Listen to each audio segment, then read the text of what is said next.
ঢাকা বিশ্ববিদ্যালয়ের কবি আবিদুল ইসলাম আবিদ প্রধানমন্ত্রী গাড়ির সাথে সাথে দৌড়ায়। আর এইটা দেখে জনগণ মন্তব্য করতে আছে কি দিন আই গেছে কবি মানুষ হইয়া গাড়ির সাথে সাথে দৌড়া। আবিদ শুধুমাত্র প্রধানমন্ত্রী গাড়ির সাথে এই কারণে দৌড়া শুধুমাত্র একটু অ্যাটেনশন পাওয়ার জন্য।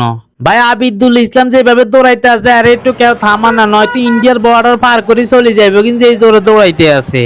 আসলে বিষয়টা কোনো সমস্যা না, এতে কিনলে প্রধানমন্ত্রী গাড়ির লগে লগে দৌড়ায়, এটা কোনো বড় বিষয় না। বিষয়টা হইলো এটা জনগণ আগে কোনো শুনতে দেয় না। এরকম ঘটনা মনে হয় পৃথিবীতে নজিরবিহীন কোনো সময় ঘটে নাই। আগে যে কোনো সরকার আসিল মনে হয় না যে এরকম না কিছু হয়েছে, কিন্তু বর্তমানে এটি দেখা যাইতেছে। এই কারণে জনগণ একটু বেশি কিউরিসিটি মানুষের ভিতরে জানার।